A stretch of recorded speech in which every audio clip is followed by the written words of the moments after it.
Tourists are drawn to the shores of Lugu Lake in southwest China by tales of an exotic kingdom of daughters, where the women of the Mosuo ethnic group lead one of the world's relatively rare matrilineal societies. In reality, however, tourism has brought its share of problems over the years. The Mosuo's walking marriages, in which women are traditionally allowed to have multiple lovers, have enticed some tourists to behave inappropriately toward local women. In recent months, the construction of roads and an airport has turned a trickle of visitors into a flood, inundating the pristine alpine region with people, traffic, garbage, and noise, putting significant pressure on the local culture.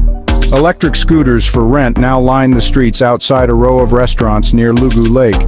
Renting out real estate to out-of-town businessmen who run inns and restaurants has become a major source of income for Mosuo residents around the lake. In response, the Yunnan provincial government has ordered a halt to hotel construction on Lugu Lake. Gezduoji points out that the Mosuo have traditionally placed great importance on balancing factors such as population, food supply, and land. The government's moratorium on hotel building suggests that the Mosuo may have reached a sort of equilibrium between economic development and traditional culture. Tourism has helped the Mosuo emerge from centuries of poverty and isolation in the highlands of northwest Yunnan. In Luoshui, the most developed village on the lake, every family sends a member to participate in a nightly barn dance for tourists and receives a share of the ticket sales. One of the dancers is 34-year-old Nazu Juoma. Most of her family's income comes from tourism.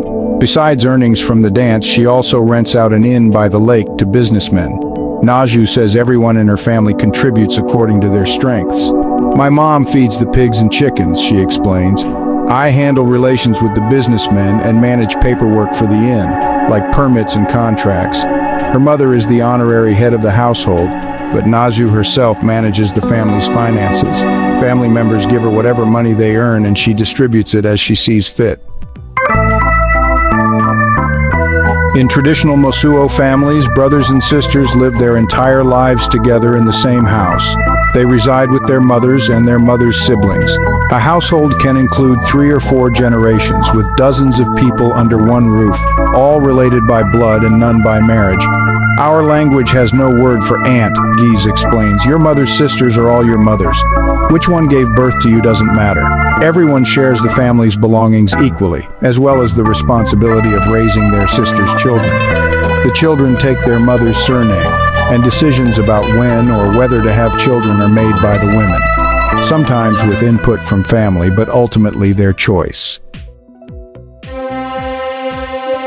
She and her husband, Jaba Songding, did manage to have 2 children. He takes care of them while she works, but he doesn't live with her. Instead, he spends the nights with her and returns in the mornings with the kids to live at his mother's home, where his siblings and maternal relatives also reside. In a walking marriage, it's the men who do the walking. Before receiving permission from her family to marry Nazu, Jaba admits he didn't get much sleep. "I had to sneak into her home after her family had gone to sleep around midnight or 1 a.m., he recalls, and leave around 5 or 6 a.m. before they woke up. Thanks to this arrangement, the Mosuo say their male-female relationships are free from possessiveness, jealousy, or concern for economic status. They claim their society has virtually no widows, orphans, war, or crime. Of course, they admit it is also a survival mechanism. With the advent of tourism, survival is no longer an issue for the Mosuo, and so their social structure has begun to erode, as they opt for smaller families with higher incomes. Gezduoji estimates that roughly a quarter of Mosuo people have abandoned matrilineal families. He says there have only been 2 periods of serious damage to the matrilineal system in recent history. The first was during the 1966 to 1976 Cultural Revolution, when matrilineal families were banned. The second is the present day, beginning with the rise of tourism. Chinese tourism to Lugu Lake began in the early 1980s. Foreigners were allowed to visit starting in the early 1990s. Nazu Juoma shares that at one point the idea of escaping family pressures tempted her to leave her mother's home. but because she's an only daughter, she knows she must inherit the family line. She says, "I mustn't shirk my responsibility to my family." Gezduoji explains that honestly a lot of the psychological pressure on the Mosuo comes from being misunderstood or looked down upon. He mentions that many Chinese tourists see the Mosuo and their matrilineal society as primitive or strange. He says many people say, "You're so backward. Now that you've met advanced people like us, why do you still practice these walking marriages?" Gies adds, "It makes me furious. We feel we have no way to interact with outsiders on an equal footing." Why, Gies says that, many outsiders believe Mosuo women dominate men, but in reality decisions are made democratically at family meetings where every adult has a say. Labor is divided in a humane and equitable way. Men, he explains, preside over everything related to death, such as funerals and livestock slaughter, while women are responsible for everything connected to birth and life. Traditionally, the Mosuo's political leaders were often women.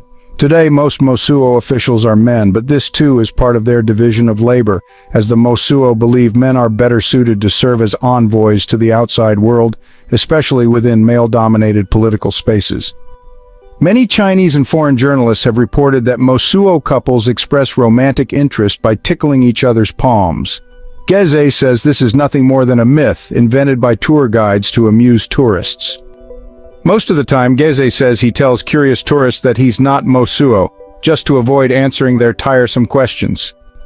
Thanks for watching Kinglaty documentary. Please like, share, and subscribe for more videos.